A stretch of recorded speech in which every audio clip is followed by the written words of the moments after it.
ఈ శీర్షికలో మనం మెన్సురేషన్ క్షేత్రమితి గురించి నేర్చుకుంటున్నాం. ఈ క్షేత్రమితి రేఖాగణితంలో ఒక భాగం. రేఖాగణితంలో మనం వివిధ ప్రవచనాలని అంటే స్టేట్మెంట్స్ని వాటిని మనం సిద్ధాంతాలుగాను స్వీకృతులుగాను విభజించి, స్వీకృతాలైతే వాటిని అవగాహన చేసుకోవటం, సిద్ధాంతాలైతే వాటికి నిరూపణలు చేయటం, ఈ సిద్ధాంతాలు స్వీకృతాలు ఆధారంగా ఇవ్వబడినటువంటి రైడర్స్ యొక్క సాధనలు చేయటం, దాని ఆధారంగా ఇచ్చినటువంటి దత్తాంశంతో నిర్మాణాలు చేయటం, మున్నగు అంశాలని రేఖాగణితంలో నేర్చుకున్నాం. మరి వాటి యొక్క ధర్మాలు అంటే వాటి యొక్క పెరిమీటర్ అంటే చుట్టుకొలత, వైశాల్యము ఏరియా, అలానే వాటి యొక్క ఘనపరిమాణము 3 డైమెన్షన్స్ అయితే ఘనపరిమాణము, ఉపరితల వైశాల్యము, సంపూర్ణతల వైశాల్యము, మున్నగు ధర్మాలని మనం లెక్కించాలి అంటే దానికి ఒక ప్రత్యేకమైన విభాగాన్ని ఏర్పాటు చేయడం జరిగింది. దాన్ని మనం క్షేత్రమితి అంటారు. ఈ క్షేత్రమితిలో ద్విమితీయ చిత్రాలు, త్రిమితీయ చిత్రాల యొక్క ధర్మాలని మనం సూత్రాలని కనుగొని ఆ సూత్రాల ఆధారంగా వాటి యొక్క వైశాల్యాన్ని కానీ ఘనపరిమాణాన్ని కానీ లేదా చుట్టుకొలతను కానీ మున్నగు ధర్మాలను మనం కనుక్కునేటువంటి ఆస్కారం ఉంది. ముందు 2 శీర్షికల్లో మీరు త్రిమితీయ వస్తువు యొక్క ఉపరితల వైశాల్యానికి ఘనపరిమాణాన్ని ఎలా కనుక్కుంటారు, వాటిపై ఇచ్చేటటువంటి సమస్యలు ఏ విధంగా వస్తాయి పరీక్షల్లో అనే దానిపైన చర్చించాం. ఇప్పుడు 2 డైమెన్షనల్ గురించి చూసుకుందాం. సో 2 డైమెన్షనల్ అనగానే మనకు త్రిభుజము, వృత్తము, చతురస్రము, చతుర్భుజము, రాంబస్, దీర్ఘచతురస్రము, అలాగే సమలంబ చతుర్భుజము, అలానే మనకు సెక్టరు, కంకణము, ఇలా చాలా అంశాలు వస్తాయి. వీటన్నిటిని ఏ విధంగా మనం కనుగొంటామో వాటి గురించి చూద్దాం, వాటి ధర్మాల గురించి చూద్దాం. ముందుగా మనం త్రిభుజంతో ప్రారంభిద్దాం. ఓకే, ఇప్పుడు త్రిభుజం తీసుకున్నాం.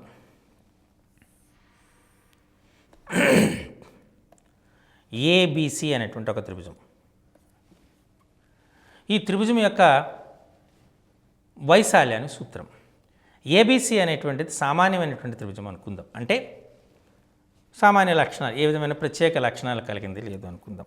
అప్పుడు సర్వసాధారణంగా మనం ఏం చేస్తామంటే బీసీ యొక్క కొలతని మనము భూమి అంటారు. ఆ భూమిపై గీయబడినటువంటి లంబం తీసుకున్నాం. ఈ లంబం యొక్క పొడవుని ఎత్తు అంటారు. ఇక్కడ వైశాల్యం అనేటువంటిది వైశాల్యము ఈజ్ ఈక్వల్ టు ఆఫ్ భూమి ఇంటూ ఎత్తుగా రాస్తారు. అంటే ఆఫ్ బీహెచ్ అని కూడా సింపుల్గా రాస్తారు. ఇది ఒక త్రిభుజ వైశాల్యానికి సూత్రం. ఏదైనా ఒక త్రిభుజం ఇస్తే ఆ త్రిభుజం యొక్క వైశాల్యము ఆఫ్ భూమి ఇంటూ ఎత్తుగా మీరు పరిగణ చేయాలి. ఓకే, సో తర్వాత మనకు ఈ త్రిభుజాల్లో డిఫరెంట్ కైండ్స్ ఆఫ్ ట్రయాంగిల్స్ ఉంటాయి. అదే లంబకోణ త్రిభుజం అనుకోండి.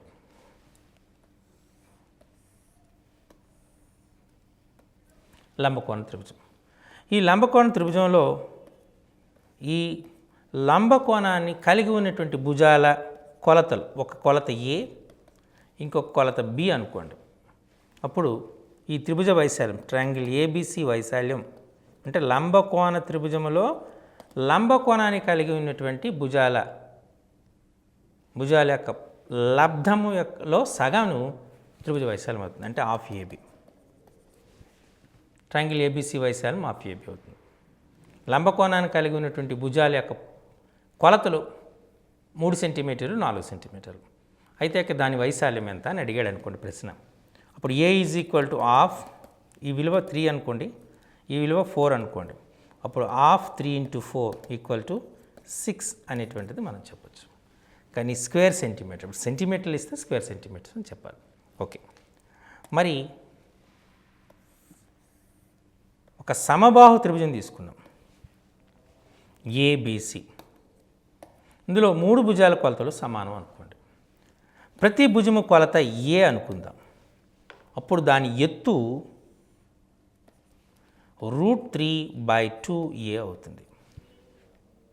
ఒక సమబాహు త్రిభుజంలో ఎత్తు, సమబాహు త్రిభుజం యొక్క ఎత్తు, సమబాహు త్రిభుజపు ఎత్తు ఏంటి? ఏ భుజముగా గల సమబాహు త్రిభుజం యొక్క ఎత్తు ఆఫ్, మన సేమ్ సూత్రం వేస్తాం. ఎత్తు ఎంత ఏమవుతుంది మనకి? ఇది √3/2a అవుతుంది. √3/2aగా చెప్పచ్చు. మరి వైశాల్యం సూత్రం తెలుసు కదా. వైశాల్యం అంటే ఆఫ్ భూమి ఇంటూ ఎత్తు, ఆఫ్ భూమి ఇంటూ ఎత్తు. కాబట్టి ఆఫ్ భూమి అంటే ఎంత? ఇక్కడ ఏ. ఎత్తు ఎంత? √3/2a.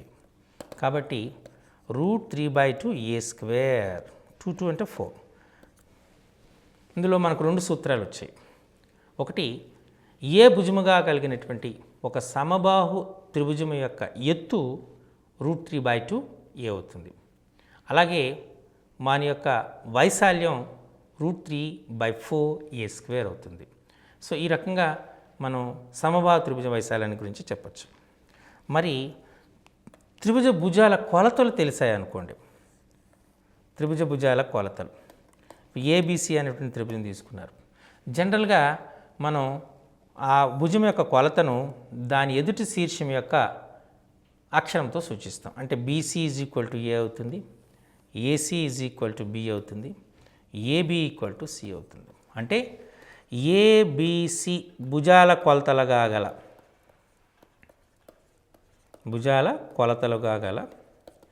త్రిభుజ వైశాల్యం కావాలి.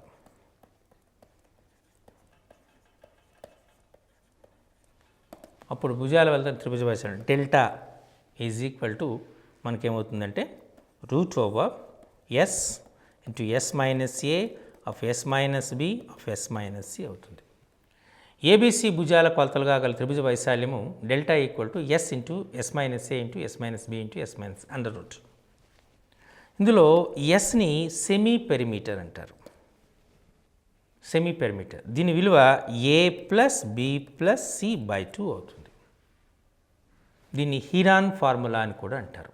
అంటే త్రిభుజ వైశాల్యాన్ని కనుక్కోవడానికి హీరాన్ ఫార్ములా ఏంటంటే, ఇప్పుడు ఈ సూత్రాన్ని వాడతాము భుజాల కొలతలు తెలిసేటప్పుడు. ఇప్పుడు భుజాల కొలతలు మనకు ఏబీసీగా మనకు తెలిసేటప్పుడు అప్పుడు దాని వైశాల్యం, ఇక్కడ ఎత్తు అనేది మనకు తెలియదు కాబట్టి అటువంటి సందర్భాల్లో delta = √s of s - a of s - b of s - cగా చెప్పడం జరుగుతుంది.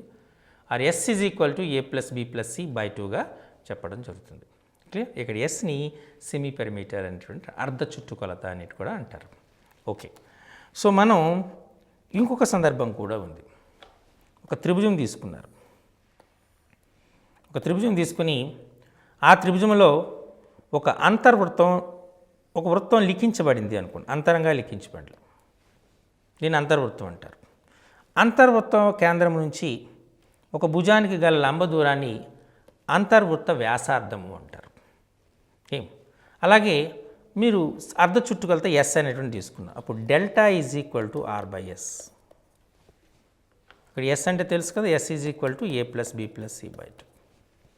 అంటే మనకు అంతర్వృత్త వ్యాసార్థం ఇచ్చేటప్పుడు అలాగే దాని యొక్క చుట్టుకొలత ఇచ్చేటప్పుడు కూడా మనం అంటే అర్ధ చుట్టుకొలత ఇచ్చేటప్పుడు త్రిభుజ వైశాల్యం డెల్టా = r/sగా చెప్పచ్చు. ఇవి విభిన్న సందర్భాలు. ఒక త్రిభుజ వైశాల్యమే కానీ ఈ త్రిభుజ వైశాల్యానికి ఒకే సూత్రాన్ని మనం వాడాం. విభిన్న సందర్భాల్లో ఈ సూత్రాన్ని వాడతాం. అంటే మరొకసారి ఇప్పుడు ముందు వాటిని అన్నింటినీ ఒకసారి పరిశీలిద్దాం. త్రిభుజ వైశాల్యానికి ఎన్ని సూత్రాలు వచ్చాయో చూడండి. ఏదైనా త్రిభుజం యొక్క భూమి దాని ఎత్తు కొలతలు ఇచ్చేటప్పుడు ఆ త్రిభుజ వైశాల్యానికి సూత్రము ఆఫ్ భూమి ఇంటూ ఎత్తు అని చెప్పచ్చు. అంటే భూమి ఎత్తుల లబ్ధంలో సగం ఉంటుంది అని చెప్పచ్చు. ఓకే, ఇప్పుడు రెండో సందర్భం చూద్దాం. ఒక లంబకోణ త్రిభుజం ఇచ్చాడు. ఈ లంబకోణ త్రిభుజంలో ఏదైనా లంబకోణ త్రిభుజంలో వైశాల్యం కనుక్కోవాలి. లంబకోణ త్రిభుజం వైశాల్యం కనుక్కోవాలి. ఈ లంబకోణ త్రిభుజం యొక్క వైశాల్యం కనుక్కోవాలి అనుకుంటే దానికి సూత్రం ఆఫ్ లంబకోణమును కలిగిన భుజాల లబ్ధము. అంటే ఆఫ్ ఏబి అంటే ఒకదాని ఏ ఒకదాని బి. ఫర్ ఎగ్జాంపుల్ మీకు 5, 12, 13 కొలతలుగా కలిగినటువంటి త్రిభుజ వైశాల్యం కనుక్కోండి అన్నాడు. కొలతలుగా గల త్రిభుజ వైశాల్యం. కొలతలుగా గల త్రిభుజ వైశాల్యం అన్నాడు. 5, 12, 13 కొలతలుగా గల త్రిభుజ వైశాల్యం. అంటే ఇప్పుడు మీరు ఏమవుతుంది క్లారిటీగా చూస్తే 5, 12, 13 అనేటువంటివి ఒక పైథాగరన్ ట్రిప్లెట్ నేర్పారు. అంటే ఒక లంబకోణ త్రిభుజం చూస్తున్నాయి. సో కర్ణము మీది వర్గం మిగిలిన 2 భుజాల మీద వర్గాలే మొత్తం. అంటే 5² + 12² = 13² అనేది మీరు గమనించాలి. అంటే 13 అనేది కారణం అవుతుంది. కాబట్టి 5, 12 అనేటువంటి ఏమవుతాయి లంబకోణాన్ని కలిగినటువంటి భుజాలు అవుతాయి. సో లంబకోణాన్ని కలిగిన భుజాల లబ్ధంలో సగమే వైశాల్యం ఉన్నాం. కాబట్టి సింపుల్గా వైశాల్యం ఏమవుతుంది 5 × 12 అంటే 5, 6 30 స్క్వేర్ యూనిట్స్ ఆర్ సెంటీమీటర్స్ ఇస్తే 30. చూసారా ఇక్కడ మనకు ఇచ్చినటువంటి ప్రశ్నను బట్టి మనం ఏ సూత్రాన్ని వాడాలని చూడాలి. ఇప్పుడు 5, 12, 13 ఇచ్చాడు. దీన్ని పైథాగరన్ ట్రిప్లెట్గా మీరు గమనించాలి. ఎప్పుడైతే పైథాగరన్ ట్రిప్లెట్గా గమనించారో 13 అనేటువంటిది ఏమవుతుంది కర్ణం అవుతుంది. 5, 12 లంబకోణాన్ని కలిగిన భుజాలు అవుతాయి. కాబట్టి లంబకోణాన్ని కలిగిన భుజాలు 5, 12 కాబట్టి వీటి లబ్ధం 5, 12 60. అందులో సగమే త్రిభుజ వైశాల్యం అవుతుంది. అంటే 30 సెంటీమీటర్లుగా మీరు స్క్వేర్ సెంటీమీటర్స్గా మీరు గమనించాలి. క్లియర్. సో ఈ రకంగా మనకు ప్రశ్న అడిగే సందర్భం ఉంది. మరి ఇప్పుడు మరో సందర్భం చూద్దాం. మరో సందర్భం అంటే సమబాహు త్రిభుజం ఇచ్చాడు. మరి సమబాహు త్రిభుజం ఇచ్చేటప్పుడు దాని వైశాల్యం సూత్రం ఏంటి? సమబాహు త్రిభుజం అంటే అన్ని భుజాల కొలతలు సమానంగా ఉంటాయి. ఎప్పుడైతే అన్ని భుజాల కొలతలు సమానంగా ఉంటాయో ప్రతి భుజం కొలత ఏ అనుకున్నారనుకోండి, అప్పుడు దాని యొక్క ఎత్తు విలువ √3/2 ఏ అవుతుంది. అంటే భుజానికి √3/2 రెట్లు ఉంటుంది. దాని వైశాల్యం √3/4 అవుతుంది. సో ఇలా సమబాహు త్రిభుజానికి ప్రత్యేకమైనటువంటి వైశాల్యాన్ని సూత్రం ఉంది. ఓకే. సో మరొక సందర్భం. ఈసారి మనకు ఎత్తు తెలియదు కానీ భుజాల కొలతలు తెలుసు. అన్ని భుజాల కొలతలు తెలుసు. అన్ని భుజాల కొలతలు వరుసగా ABC అనుకున్నారు. అప్పుడు దాని యొక్క వైశాల్యము డెల్టా = √S(S-A)(S-B)(S-B) అంటారు. ఇందులో S అనేటువంటిది సెమీ పెరిమీటర్ అర్ధ చుట్టుకొలత అంటారు. అంటే A+B+C/2 అవుతుంది. దీన్ని హీరాన్స్ ఫార్ములా అని కూడా అంటారు. అంటే భుజాల కొలతలు మనం తెలుసు కానీ ఏ రకమైనటువంటి త్రిభుజమో మనం పోల్చలేము స్థితి ఉంది. అంటే మనకు విషమబాహు త్రిభుజం అనుకోండి, దాన్ని విషమబాహు త్రిభుజము కానీ లంబకోణ త్రిభుజం కాదు. విషమబాహు త్రిభుజం కానీ లంబకోణ త్రిభుజం కాదు అనుకోండి. అప్పుడు మనం ఏం చేయాలి? అప్పుడు ఈ సూత్రాన్ని వాడాలి. ఓకే. సో మరొక సందర్భం చూద్దాం. ఈసారి ఏం చేస్తున్నాడు? త్రిభుజం ఇచ్చాడు. త్రిభుజంలో ఒక వృత్తం అంతర్లిఖించబడింది. అంటే అది అంతర్వృత్తం. ఆ అంతర్వృత్తం యొక్క వ్యాసార్థం ఇచ్చాడు. అలాగే భుజాల కొలతల దాని యొక్క చుట్టుకొలత ఇచ్చాడు. దాని యొక్క చుట్టుకొలత S అని ఇచ్చాడు. కాబట్టి యాక్చువల్గా మన ఫార్ములా ఏంటి? S/2 యాక్చువల్గా అర్ధ చుట్టుకొలత. S అంటే A+B+C/2 అవుతుంది. కాబట్టి డెల్టా =R/S అవుతుంది. ఈ విషయాన్ని మీరు గమనించాలి. సో డెల్టా =R/Sగా మనం చెప్పాలి. సో ఇవి త్రిభుజ వైశాల్యానికి సంబంధించినటువంటి కొన్ని సూత్రాలు. ఈ సూత్రాలని మీరు చూసారు కదా, అన్నీ త్రిభుజ వైశాల్యాన్ని చెప్తున్నాయి. అంటే ఏ సూత్రాన్ని ఏ సందర్భంలో ఉపయోగించాలనేటువంటిది మీరు గమనించాలి. క్లియర్. ఓకే. సో త్రిభుజం అయిన తర్వాత మనం మరొక దాన్ని తీసుకుందాం. త్రిభుజం తర్వాత మనం చేయవలసింది చతురస్రం తీసుకుందాం. చతురస్రము ఏ భుజముగా కలిగినటువంటి చతురస్రం తీసుకుందాం. కాబట్టి ప్రతి భుజము కూడా ఏ అవుతుంది. ప్రతి భుజం కూడా ఏ అవుతుంది. అంటే దీన్ని మనం ఎలా విభజించవచ్చు అంటే మనం చేసినప్పుడు ఉదాహరణకి మనం వీటిని ఒక స్క్వేర్ యూనిట్ చతురస్రాలుగా విభజించామనుకోండి, A/A² చతురస్రాలు వస్తాయి. ప్రతి చతురస్రం యొక్క వైశాల్యం ఒక చదరపు యూనిట్ అవుతుంది. కాబట్టి దాని వైశాల్యం A² చదరపు యూనిట్లు అవుతుంది. కాబట్టి ఏ వైశాల్యము కలిగినటువంటి ఏ భుజము పొడవుగా కలిగినటువంటి ఒక చతురస్రం యొక్క వైశాల్యం ఏ భుజముగా గల ఒక చతురస్రం యొక్క వైశాల్యం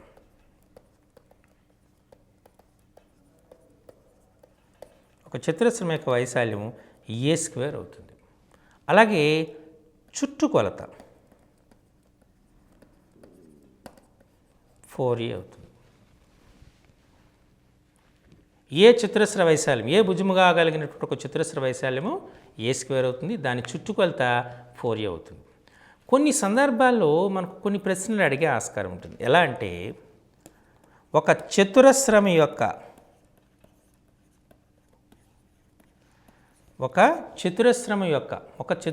యొక్క వైశాల్యము దాని చుట్టుకొలతకు సమానం.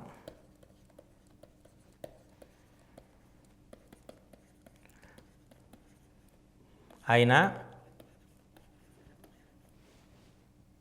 దాని భుజము కొలత ఎంత? ఒక చతురస్రం యొక్క వైశాల్యం దాని చుట్టుకొలతకు సమానం అయినా దాని భుజము కొలత ఎంత? ఇది అడిగాడు. అంటే అర్థం ఏంటి? చతురస్రం యొక్క వైశాల్యము అంటే ఏ స్క్వేర్. దేనికి సమానము? దాని చుట్టుకొలతకు సమానం 4a. మీ అందరికీ తెలుసు ఏ అనేది చతురస్రం యొక్క భుజాన్ని సూచిస్తుందని చెప్పాం. అంటే ఏ నాట్ ఈక్వల్ టు 0 అనేది మీరు తెలుసు. కాబట్టి ఏ స్క్వేర్లో ఏని ఈ ఏని కట్ చేయొచ్చు. అంటే మనకి ఏమొచ్చింది? ఏ ఈక్వల్ టు 4. అంటే చతురస్రం యొక్క భుజము కొలత 4 యూనిట్లు. ఈ రకంగా చేయొచ్చు. ఇలానే మనకు ఇంకొకటి త్రిభుజాల్లో కూడా ఒక ప్రశ్న వస్తుంది. ఎలా అంటే త్రిభుజం యొక్క చుట్టుకొలత, త్రిభుజం యొక్క చుట్టుకొలత దాని వైశాల్యానికి సమానం.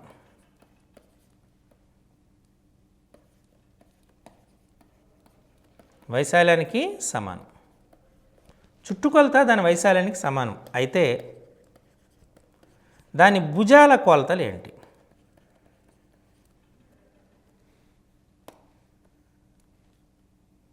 దాని భుజముల కొలతలు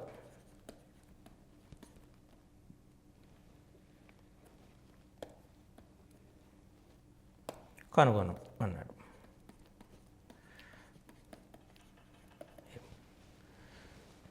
దీన్ని సూత్రం ప్రకారం చేస్తామంటే కుదరదు. మీరు పైథాగరన్ ట్రిప్లెట్స్ని అబ్జర్వ్ చేస్తే 6, 8, 10.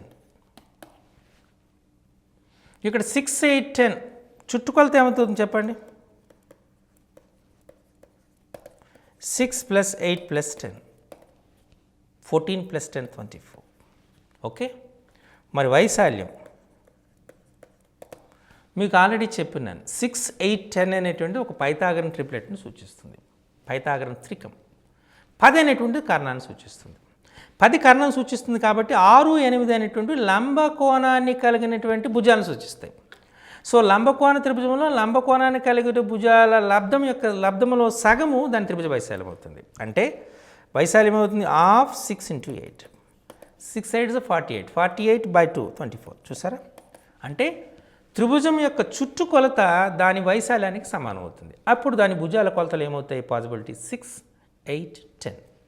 ఇటువంటి ప్రశ్నలు లాజిక్ క్వశ్చన్స్. ఇక్కడ అందులో కొత్తదనం ఏమీ లేదు, కానీ కొంత లాజిక్ అనేవి ఎక్కువగా ఉంటుంది. కాబట్టి ఇందులో మీరు ఆ లాజిక్ని గ్రహించవలసి ఉంటుంది. మనకు పరీక్ష అనేటువంటిది మీ యొక్క సమయస్ఫూర్తిని, విషయ పరిజ్ఞానాన్ని పరిశీలిస్తుంది. కాబట్టి సో మీరు ఎంత రీజనింగ్తో ఆలోచిస్తారనేటువంటిది ముఖ్యమైన. కాబట్టి ఇటువంటి ప్రశ్నలు వచ్చే ఆస్కారం. నేరుగా ఒక చతురస్రం యొక్క భుజము 5 యూనిట్లు అయితే దాని వైశాల్యం కనుక్కున్నాను, లేకపోతే దాని చతురస్రాన్ని కనుక్కున్నాను అంటే, లేదా దాని చుట్టుకొలత కనుక్కున్నాను వచ్చే అవకాశాలు తక్కువ ఉంటాయి.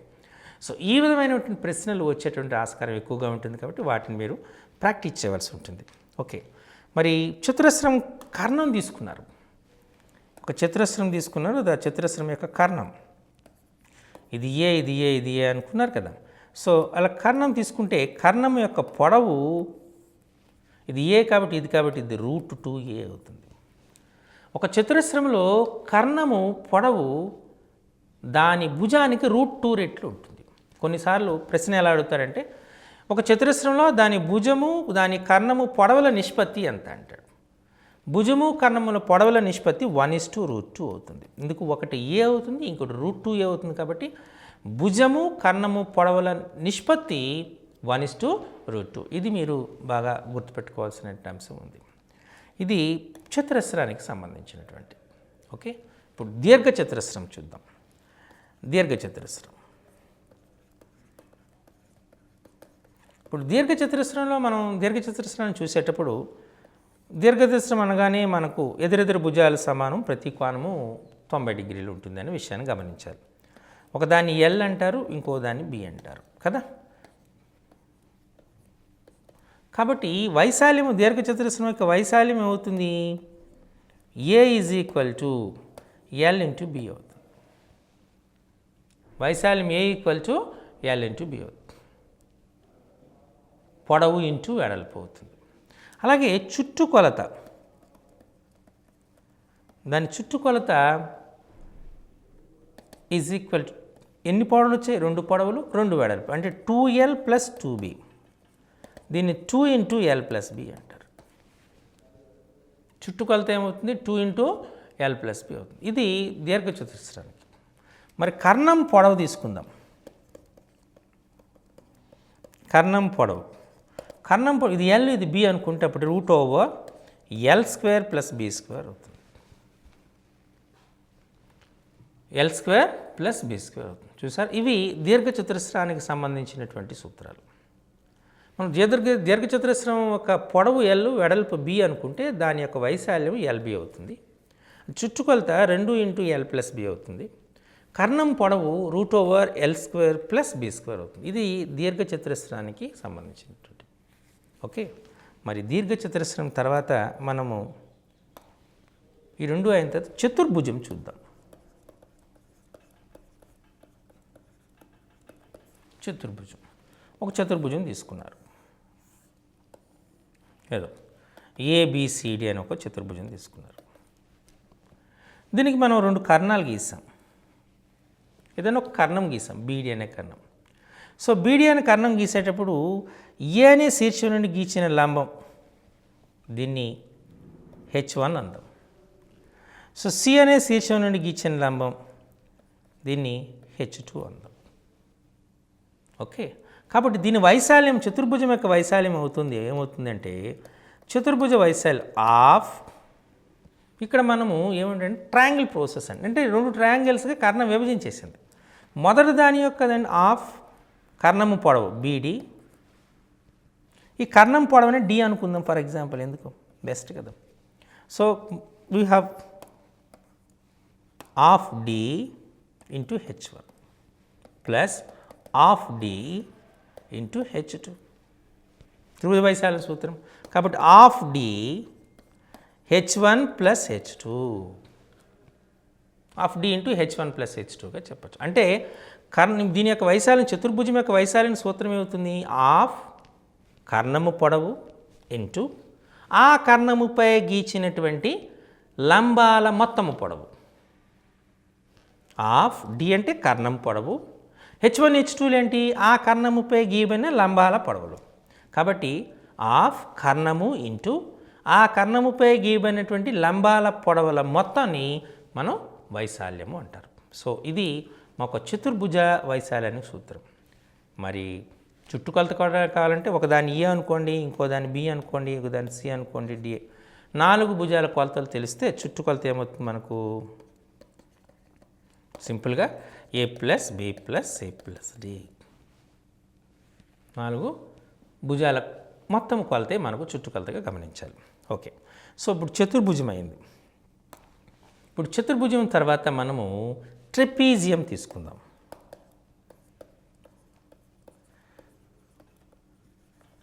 ట్రెపీజియం, ఈ ట్రెపీజియంని మనం సమలంబ చతుర్భుజము అంటారు కూడా. ట్రెపీజియంని సమలంబ చతుర్భుజం అనుకుంటుంటారు. ఇందులో ఏమవుతుందంటే 2 భుజాలు ఒకదానికొకటి సమాంతరంగా ఉంటాయి. ఉదాహరణకి ABCD అని పేర్లు పెట్టారు. ఈ 2 సమాంతరంగా ఉంటాయి. సో సమాంతరంగా ఉంటాయి, కానీ ఈ మిగతా 2 భుజాలు సమాంతరంగా ఉంటాయి. ఇప్పుడు మనం వీటికి ఈ సూత్రాన్ని కట్టాలి. ఇక్కడ ఏం చేస్తున్నామంటే మనం ఇక్కడ ఒక లంబం గీసాం మనం దీనిపైన, అంటే ఈ సమాంతర భుజాల మధ్య దూరం తీసుకుందాం. ఈ సమాంతర భుజాల మధ్య దూరాన్ని H అనుకుందాం. ఒక్కొక్క సమాంతరంగా ఉన్న భుజాల పొడవుల్ని A అనుకుందాం, దీన్ని B అనుకుందాం.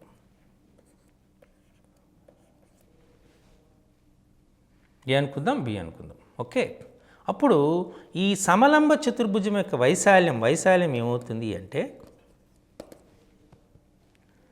ఆఫ్ సమాంతర భుజాల మధ్య దూరము H ఇంటూ సమాంతర భుజాల పొడవుల మొత్తం of H × A+, H/2 × A + B. సింపుల్గా మీరు చెప్పాలి, h/2 into a plus B. దానికి కారణం ఏంటి చెప్పగలుగుతాం మీరు? ఇప్పుడు మీరు ఇక్కడ నుండి ఒక లంబం గీశారండి, ఇక్కడ నుండి ఒక లంబం గీశారనుకోండి. ఇప్పుడు ఇది అప్పుడు మీరు గీశారు కదా, గీస్తే అప్పుడు మనకేమొస్తుంది? ఇది ఒక దీర్ఘచతురస్రం 2 త్రిభుజాలుగా మారిపోయింది. దీన్ని సింప్లిఫై చేస్తే మీకు వచ్చేది ½ h into a plus B. సింపుల్గా మీరు గుర్తుపెట్టుకోవడానికి చేయవలసిన పని ఏంటి? సింపుల్గా గుర్తుపెట్టుకోవాలనుకుంటే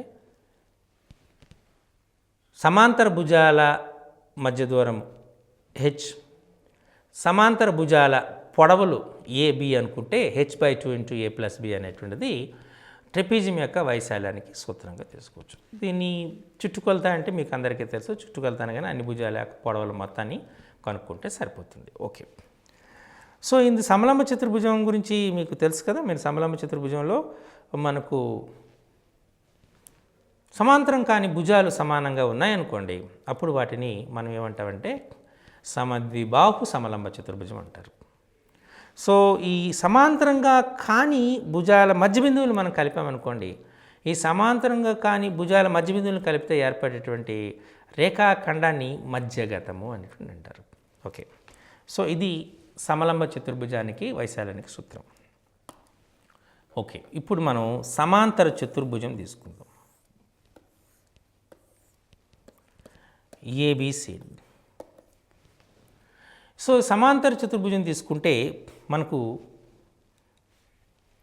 మనం మీ అందరూ చూస్తే దీనిలో ఈ సమాంతర ఒకదాన్ని భూమి అంటారు. భూమి ఈ ఏదైనా శీర్షం నుండి ఎదుటి భుజానికి గీయబడినటువంటి లంబం, దాన్ని ఎత్తు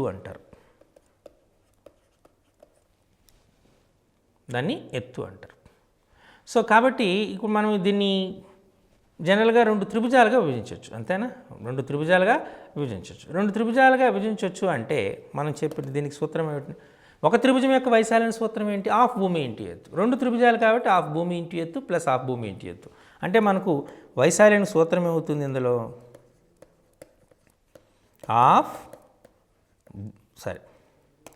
హాఫ్ కలిసే కదా, కాబట్టి మనం ఏం చెప్పచ్చు సింపుల్గా?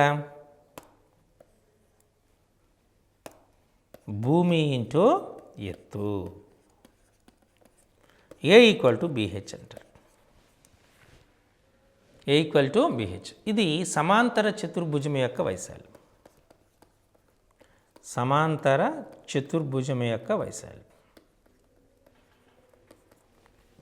ఈ సమాంతర చతుర్భుజం యొక్క వైశాల్యంలో మీకు ఒక మంచి ప్రశ్న ఏంటంటే, జనరల్గా మనకు అడిగేది సిద్ధాంతాలు ఉన్నాయి. ఆ సిద్ధాంతాలు ఇందులో కూడా అప్లై చేసుకోవాలి, క్షేత్రమితిలో కూడా. ఒకే సమాంతర రేఖల మధ్య, ఒకే భూమి మధ్య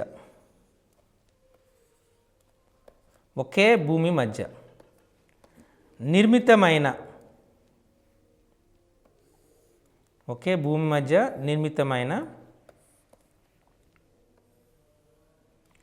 సమాంతర చతుర్భుజ వైశాల్యాలు సమానం. ఇప్పుడు ABCD అని తీసుకున్నారు, దీన్ని X తీసుకుంటే ఈ ప్యారలలోగ్రామ్ ABCD వైశాల్యం = ప్యారలలోగ్రామ్ BXCD వైశాల్యం అవుతుంది. ప్యారలలోగ్రామ్ ABCD వైశాల్యం = ప్యారలలోగ్రామ్ BXCD వైశాల్యానికి సమానం అవుతుంది. ఒకే భూమి, ఒకే సమాంతర రేఖల మధ్య ఉన్నటువంటి సమాంతర చతుర్భుజ వైశాల్యాలు సమానం. అలానే ఇంకొక స్టేట్మెంట్ కూడా ఉంది.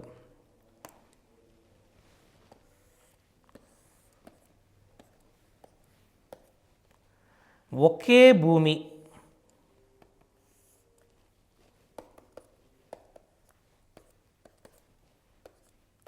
ఒకే సమాంతర రేఖలు మధ్య నిర్మితమైన సమాంతర చతుర్భుజ వైశాల్యము త్రిభుజ వైశాల్యానికి రెట్టింపు ఉంటుంది. అంటే ఫర్ ఎగ్జాంపుల్ X అనుకున్నారనుకోండి, XCD వైశాల్యం, ట్రయాంగిల్ XCD వైశాల్యం = ½ ట్రయాంగిల్ ABCD వైశాల్యం. ట్రయాంగిల్ XCD వైశాల్యం ½ ట్రయాంగిల్ ABCD వైశాల్యంలో సగం ఉంటుంది అనేటువంటి విషయాన్ని మీరు చెప్పచ్చు. క్లియర్? ఓకే. సో నా సమాంతర చతుర్భుజానికి సంబంధించినటువంటి నేర్చుకున్నాం కదా, మరి నెక్స్ట్ చూద్దాం. ఇప్పుడు రాంబస్ తీసుకుందాం. ఒక సమచతుర్భుజం.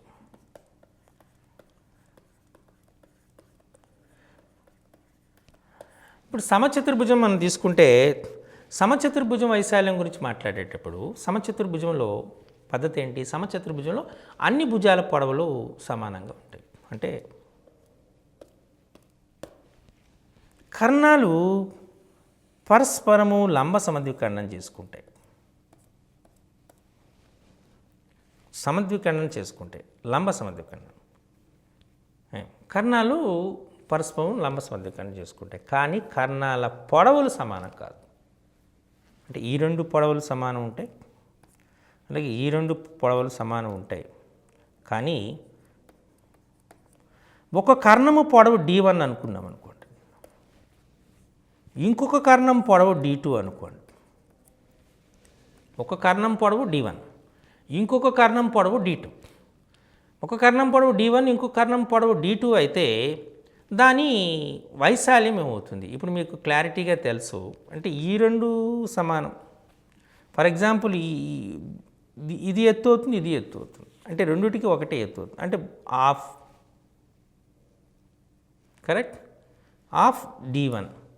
ఇక్కడ చూస్తే హాఫ్ D. కాబట్టి వీటి వైశాల్యం ఏమవుతుంది అంటే సమలంబ చతుర్భుజం యొక్క వైశాల్యం half D1 into D2.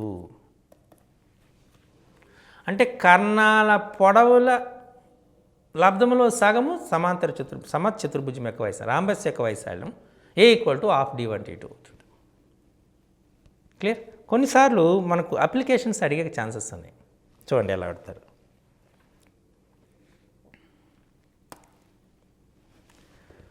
Modulus x plus modulus y is equal to 1 చే నిర్మితమైన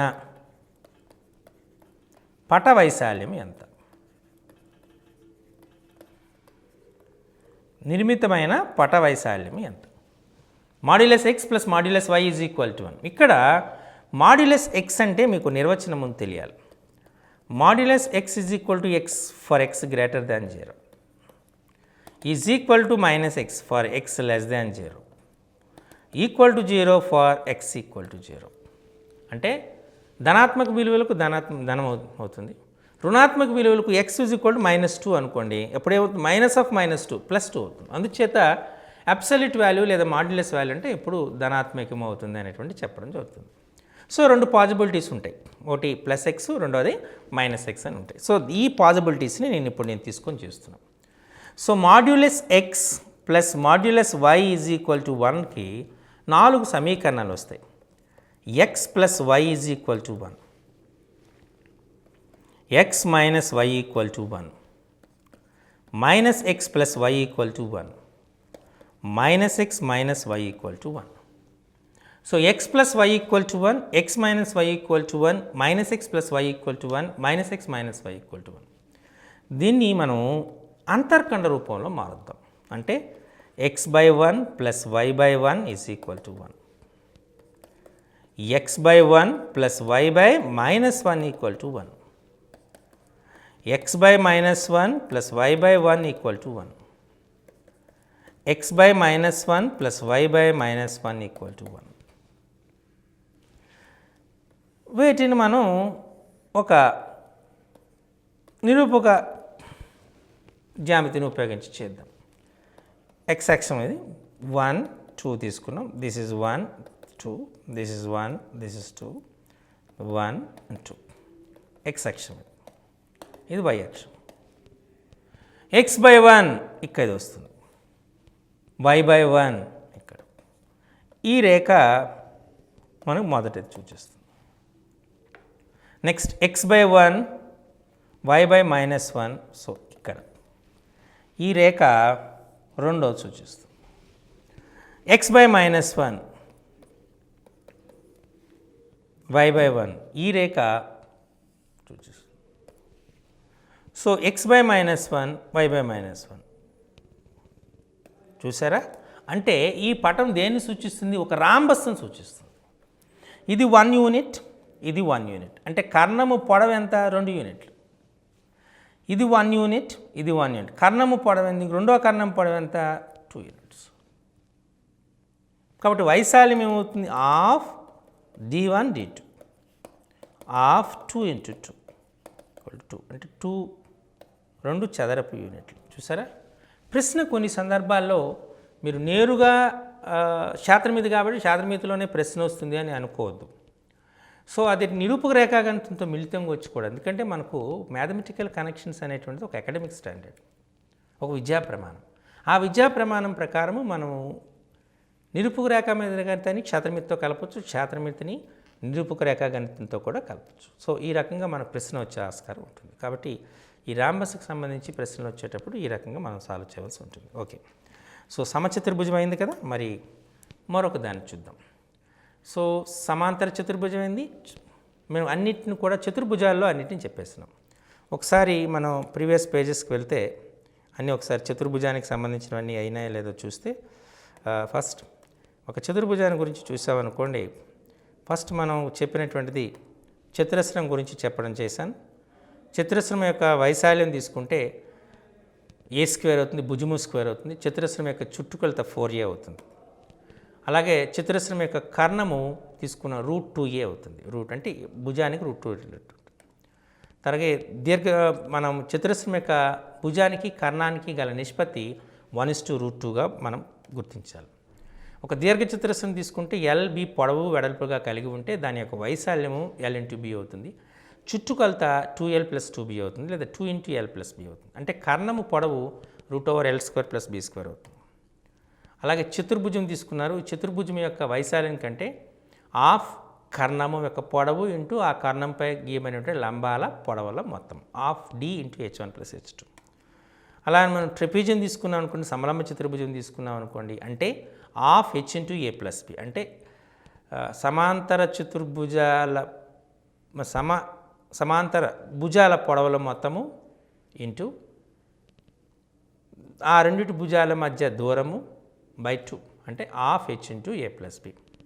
లేదా మనం సింపుల్గా చెప్పాలనుకుంటే సమాంతర భుజాల పొడవుల మొత్తము వాటి మధ్య దూరము లేక లబ్ధములో సగము అనేటువంటిది ట్రెపీజియం సమలంబ చతుర్భుజం యొక్క వైశాల్యం అవుతుందని గమనించాలి. మరి సమాంతర చతుర్భుజం తీసుకుంటే మనకు భూమి B, ఆ రెండు సమాంతర భుజాల మధ్య దూరము H అయితే దా వైశాల్యం భూమి ఇంటూ ఎత్తు అవుతుందని గమనించాలి. అలాగే మనకు సమాంతర చతుర్భుజాలు తీసుకుంటే సమాంతర చతుర్భుజాల్లో మనకు 2 సిద్ధాంతాలు ఉన్నాయి వైశాల్యానికి సంబంధించి. అవి ఏంటి అంటే, ఒకే సమాంతర రేఖలు ఒకే భూమి మీద నిర్మితమైనటువంటి 2 సమాంతర చతుర్భుజ వైశాల్యాల విలువలు సమానం. అలాగే ఒకే సమాంతర చతుర్భుజము, ఒకే సమాంతర భుజాలు లేదా సమాంతర రేఖలు ఒకే భూమిపై నిర్మితమైనటువంటి సమాంతర చతుర్భుజ వైశాల్యము ఆ త్రిభుజ వైశాల్యానికి రెట్టింపు ఉంటుంది. అలాగే మనం సమచతుర్భుజం తీసుకుంటే కర్ణాల పొడవులు D1 D2 అయితే దాని వైశాల్యము A = ఆఫ్ D1 D2 అవుతుంది. అలానే మనకు ఒక ఎగ్జాంపుల్ గురించి చెప్పాం. సో ఈ రకంగా మనం చెప్పడానికి ఛాన్సెస్ ఉంటాయి. కాబట్టి ఈ రకంగా మనం చేయొచ్చు అనేటువంటి చెప్పాం. ఓకే, సో త్రిభుజమైంది, చతుర్భుజాలైంది. ఇప్పుడు వృత్తానికి వద్దాం. సో వృత్తం తీసుకుందాం. ఓకే, వృత్తం ఏదైనా ఒక వృత్తం తీసుకున్నారనుకోండి, ఈ వృత్తం యొక్క వ్యాసార్థం R అనుకోండి. ఇప్పుడు వైశాల్యము πr² అవుతుంది. చుట్టుకొలత 2πr అవుతుంది. వ్యాసము = 2 × వ్యాసార్థం అవుతుంది. 2 × వ్యాసార్థం అవుతుంది. ఇది వృత్తానికి సంబంధించిన అంశం. ఒక వృత్తం యొక్క వైశాల్యానికి సూత్రము πr², ఆ వృత్తం యొక్క చుట్టుకొలతకు సూత్రము 2πr, వ్యాసము వ్యాసార్థానికి రెట్టింపు ఉంటుంది. ఇవి వృత్తానికి సంబంధించిన. ఇప్పుడు అర్ధవృత్తం తీసుకుందాం. అర్ధవృత్తం సగం తీసుకుందాం వృత్తంలో కదా, ఇందులో సగం తీసుకున్నాం.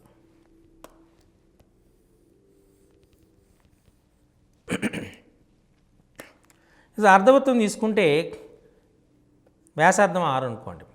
అనుకుంటే అర్ధవృత్తం తీసుకుంటే అర్ధవృత్తం యొక్క వైశాల్యం ఏమవుతుంది? అర్ధవృత్తం యొక్క వైశాల్యం πr²/2 అవుతుంది. చుట్టుకొలత, ఈ చుట్టుకొలత దగ్గర తేడా వస్తుంది. ఇక్కడ చుట్టుకొలత ఏంటంటే ఇది మొత్తం 2πr కదా, కాబట్టి దీని పొడవు πr అవుతుంది. ఇది r అయితే ఇది కూడా r అవుతుంది. అంటే మొత్తము పొడవు ఏమవుతుంది? πr + 2r. For example r common తీసాం అనుకుంటే π + 2 వస్తుంది. π అందరికి తెలుసు 22/7 అని తీసుకుంటూ ఉంటాం. అంటే r × 22 + 14/7 అంటే ఎంత వస్తుంది మనకు? 36/7r అవుతుంది. 36/7r అవుతుంది. ఇది అర్ధవృత్తం యొక్క చుట్టుకొలత. ఇది బాగా గుర్తుపెట్టుకోండి. అర్ధవృత్తం యొక్క చుట్టుకొలతకి సూత్రము 36/7 × r. ఫర్ ఎగ్జాంపుల్ దీని మీద ప్రశ్న కూడా అడగచ్చు. అర్ధవృత్తం యొక్క వ్యాసార్థం 7 సెంటీమీటర్లు అయినా దాని చుట్టుకొలత ఎంత? దాని చుట్టుకొలత ఎంత? ఇది ప్రశ్న. అప్పుడు ఏమవుతుంది? చుట్టుకొలత సూత్రం ఏంటి? చుట్టుకొలత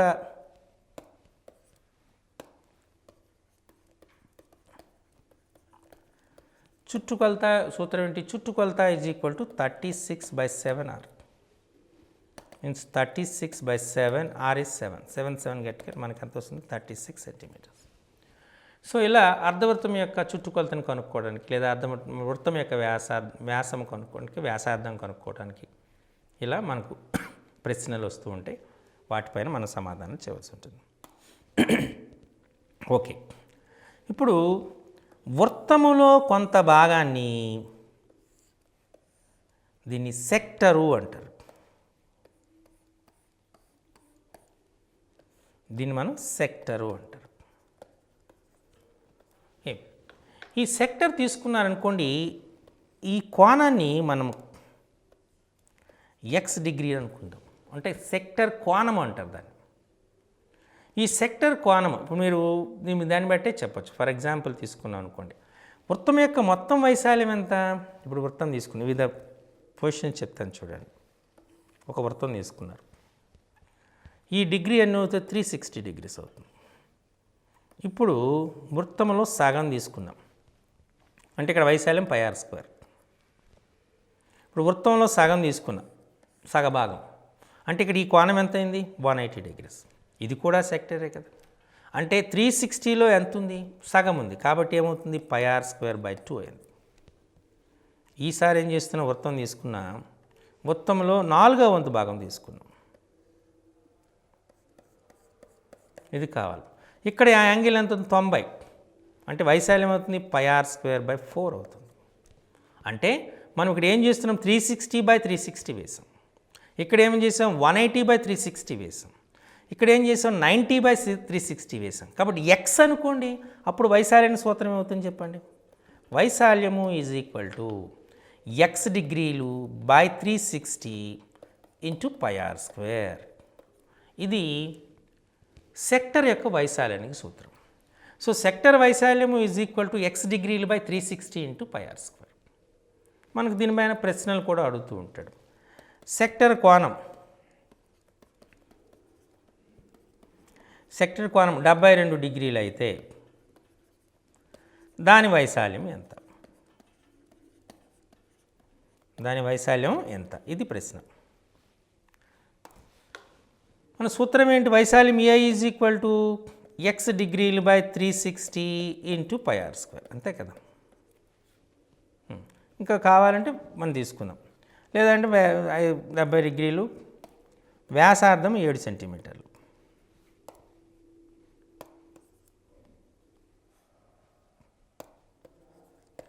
వ్యాసార్థము 7, దాని వైశాల్యం ఎంత? అంటే అప్పుడు ఏమవుతుంది? విలువను ప్రతిక్షేపించండి. x అంటే 72 degrees / 360, π అంటే 22/7, r అంటే 7 × 7. 72 1s 72 5s. ఈ 7 క్యాన్సిల్ అవుతుంది. అంటే మనకి ఎంత వచ్చింది? దిస్ ఇస్ 5 1s 5 4.4s అంటే 4.4 ఇంటూ 7 30.8 స్క్వేర్ సెంటీమీటర్. చూసారా? ఇలాగా ఒక సెక్టర్ కోణం ఇస్తాడు. సెక్టర్ కోణం 72 డిగ్రీలు అయితే, అలాగే వ్యాసార్థం 7 సెంటీమీటర్లు అయితే దాని వైశాల్యం ఎంత. ఇలా సెక్టర్ మీద క్వశ్చన్లు సెక్టర్ వైశాల్యం మీద ప్రశ్నలు అడిగేటట్టు ఆస్కారం ఉంటుంది. ఓకే, ఇప్పుడు మనం ఈ మొత్తం చెప్పండి, సేమ్ ఈ మొత్తం పొడవు ఎంత అవుతుంది? 2πr కదా. ఈ మొత్తం పొడవు చుట్టుకొలత పరిధి 2πr అవుతుంది. ఈ భాగం ఎంత ఉంటుంది మనకు? ఏ రేషియోని మనం తీసుకుంటాము అంటే x degrees by 360 అయినా తీసుకోవాలి కదా రేషియో. కాబట్టి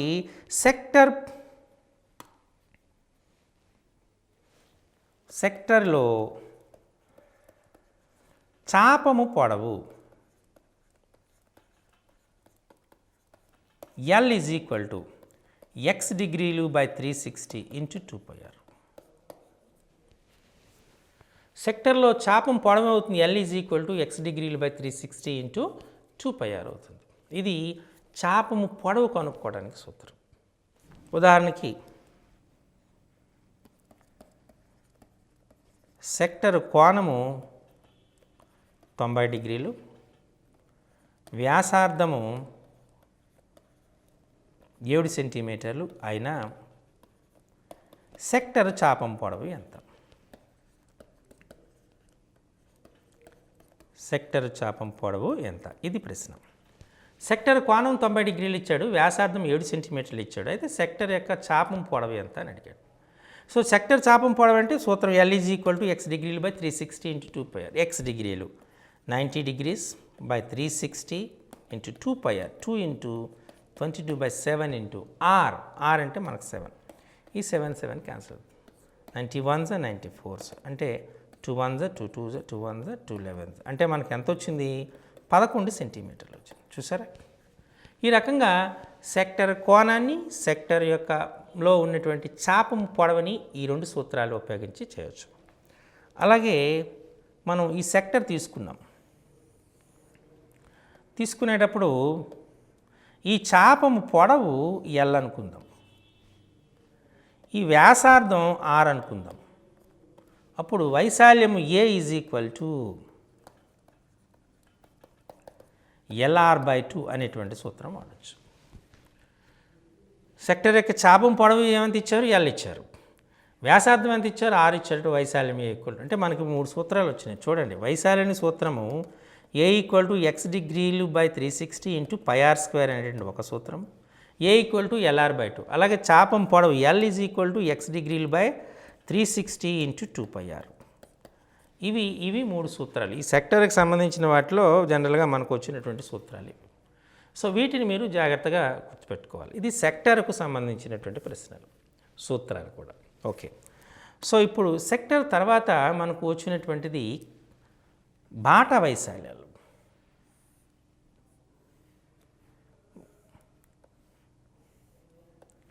బాట వైశాల్యం. సో బాట వైశాల్యాలు కనుక్కోమంటాడు. సో బాట వైశాల్యం కనుక్కోవాలంటే మీరు ఏం చేస్తారు? అప్పుడు బాట వైశాల్యం తీసుకున్నది ఇది మనం ఫర్ ఎగ్జాంపుల్ దీనికి బాట వైశాల్యము ఇది దీర్ఘచతురస్ర వైశాల్యం ఉందనుకోండి. బాహ్య దీర్ఘచతురస్ర వైశాల్యము అంతే కదా, చతురస్ర వైశాల్యము మైనస్ అంతర దీర్ఘచతురస్ర వైశాల్యం, చతురస్ర వైశాల్యం అంటే దీని యొక్క వైశాల్యం దీని యొక్క వైశాల్యాన్ని క్యాలిక్యులేట్ చేసి మన యొక్క బాట వైశాల్యాన్ని కనుక్కోవాలి. ఫర్ ఎగ్జాంపుల్ మీకు బయట కొలతలు ఇచ్చాడు, L, B ఇచ్చాడు, ఈ బాట యొక్క వెడల్పు 2 ఇచ్చాడు ఫర్ ఎగ్జాంపుల్. అప్పుడు ఏమవుతుంది? లోపలిది L-2, ఇక్కడ ఇది 2 ఇది 2 కదా, అంటే 4 తీసేయాలి. L-4 ఒకటి అవుతుంది, B-4 ఒకటి అవుతుంది. సో ఈ రకంగా మనం ఈ బాట వైశాల్యాన్ని కనుక్కోవచ్చు. ఇందులోనే కంకణ వైశాల్యం అని ఇంకోటి వస్తుంది, కంకణాకార స్థల వైశాల్యం. కంకణం తీసుకున్నారు, అంతర్వృత్త వ్యాసార్థం స్మాల్ r అనుకుంటాం, బయట వృత్త వ్యాసార్థం క్యాపిటల్ R అనుకుంటాం. అప్పుడు కంకణాకార స్థల వైశాల్యం కంకణాకార స్థల వైశాల్యం. ఈ కంకణాకార స్థల వైశాల్యం ఏమవుతుంది అంటే, కంకణాకార స్థలం కదా, సో ఈ కంకణాకార స్థల వైశాల్యం అవుతుంది బాహ్య వైశాల్యము πr² మైనస్ అంతర్వృత్త వైశాల్యం స్మాల్ πr². కాబట్టి మీరు pi of capital R² minus small r² అంటారు. సో ఇక్కడ మనకు pi capital R plus small r into capital R minus small r. ఈ capital R minus small r అనేటువంటిది బాట వెడల్పు అవుతుంది. క్లియర్. సో ఈ రకంగా మనం ఈ కంకణాకార స్థల వైశాల్యాలు కూడా కనుక్కోవచ్చు. ఆ కంకణాకార స్థల వైశాల్యాలు ఏ రకంగా ఉంటాయి అంటే, మేబీ అవి వృత్తాకారంగా ఉండొచ్చు, వృత్తాకార కంకణ వైశాల్యం అంటే కంకణాకార స్థల వైశాల్యం అంటారు. లేదా మనం దీర్ఘచతురస్రాకారంలో ఉంటే అక్కడ బాట వెడల్పు. అంటే మనకి ఇది కొన్ని సందర్భాల్లో ఒక క్రికెట్ గ్రౌండ్ అనో ఫుట్బాల్ గ్రౌండ్ అనో ఇలా ఉంటుంది. దాని యొక్క వైశాల్యాలు ఏంటి అనేటువంటి ప్రశ్న ఇచ్చే ఆస్కారం ఉంటుంది. కాబట్టి ఈ ప్రశ్న ఇది కూడా మనం జాగ్రత్తగా పరిశీలన చేయవలసి ఉంటుంది. క్లియర్. ఓకే. సో నెక్స్ట్ ఇప్పుడు మనం ఇంకొక అంశాన్ని చూద్దాం. ఇంకొక అంశం అంటే మనం బాట వైశాల్యాలు బాట వెడల్పులు ఇవన్నీ చూసాం కదా. సో ఇప్పుడు మనం చూసినటువంటిది, సో మనకు ఇంతవరకు మనం వివిధ రకాలైనటువంటివి చూసుకున్నాం. త్రిభుజ వైశాల్యం కనుక్కున్నాం, చతుర్భుజాల యొక్క వైశాల్యం కనుక్కున్నాం, అలాగే వృత్తానికి సంబంధించిన వైశాల్యాలు కనుక్కున్నాం. అలానే మనం ఈ కంకణాకార స్థల వైశాల్యం బాట వైశాల్యం అలానే కనుక్కున్నాం. వీటితో పాటు మనకు వీటన్నిటినీ 2 డైమెన్షనల్ అంటారు, 2 డైమెన్షనల్ ఫిగర్స్ అని అంటారు. వీటిపైన మనం కొన్ని ప్రశ్నలు మనం ఇప్పుడు పరిశీలన చేద్దాం. సో కొన్ని ప్రశ్నలు చేస్తే ఎలా ఉంటాయి, వాటిని ఎలా సాల్వ్ చేయాలో జాగ్రత్తగా పరిశీలన చేస్తే, ఒక దీర్ఘచతురస్రాకార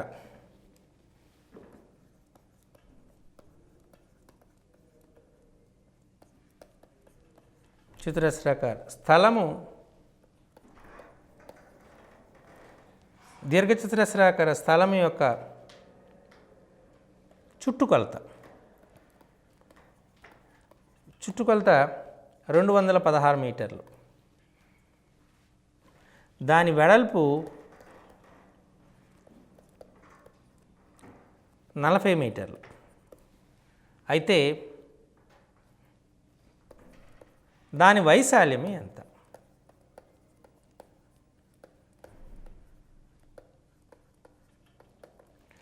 ఒక దీర్ఘచతురస్రం యొక్క స్థలము చుట్టుకొలత 216 మీటర్లు ఇచ్చాడు, దాని వెడల్పు 40 మీటర్లు అయితే దాని వైశాల్యం ఎంత అనేటువంటి ప్రశ్న అడిగాడు. ఈ దీర్ఘచతుర స్థలం యొక్క చుట్టుకొలత 216 అంటే మనం చుట్టుకొలతకు సూత్రం ఏంటి చెప్పండి? చుట్టుకొలత P = 2 × L+P అంతేనా? 2 × L+P అంటే 216 2 × L విలువ మనకు తెలియదు. వెడల్పు B = 40 మీటర్స్ ఇచ్చాడు +40. ఈ 2 డివైడ్ చేస్తే 108 L+40. సో L ఏమవుతుంది? 108 - 40 అంటే 68. సో 68 మీటర్స్ అవుతుంది. ఈ రకంగా మనకు ప్రశ్నలు వాళ్ళు ఇచ్చే ఆస్కారం ఎక్కువగా ఉంటుంది. కాబట్టి మీరు ఈ విషయాన్ని మీరు చేస్తున్నప్పుడు, అంటే ఎస్పెషల్లీ క్షేత్రమితి ఈ 2 డైమెన్షన్ 3 డైమెన్షన్స్ చేస్తున్నప్పుడు ముందు సూత్రాలన్నింటినీ ఒక ఆర్డర్లో రాసుకోండి. వాటిని ఆ సూత్రాలు ఏ సూత్రము ఏ సందర్భంలో ఉపయోగిస్తారో కూడా జాగ్రత్తగా గుర్తుపెట్టుకోండి. అలాగే మనం సూత్రాలని ఒక క్రమంలో రాసుకొని వాటికి సంబంధించిన ప్రశ్నల్ని బాగా ప్రాక్టీస్ చేయటం వల్ల మీకు సులభంగా ఆన్సర్ చేసే ఆస్కారం ఉంటుంది. సో ఇవి మీ కేవలం ఈ టీచర్ పోస్టులకే కాకుండా మీకు జనరల్గా ఈ క్వాంటిటేటివ్ యాప్టిట్యూడ్లో కూడా ఈ మనకి ఎస్పెషల్లీ క్షేత్రమితి మీద చాలా ప్రశ్నలు అడిగే ఆస్కారం ఉంటుంది.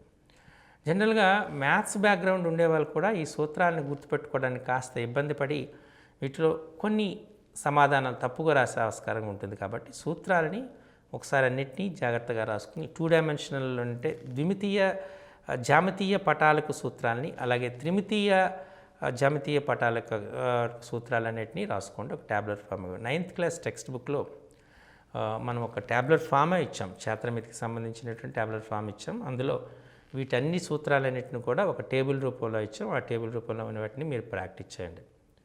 సో దాని ద్వారా ఏమవుతుందంటే మీకు ఈజీ అవుతుంది. 2 డైమెన్షన్ అనేప్పుడు మీకు 8th క్లాస్ టెక్స్ట్ బుక్లో మనం వీటి సూత్రాలన్నింటినీ ఇచ్చాము. అలాగే ఈ సూత్రాల పైన ఆధారపడిన ప్రశ్నలు కూడా ఇచ్చాం.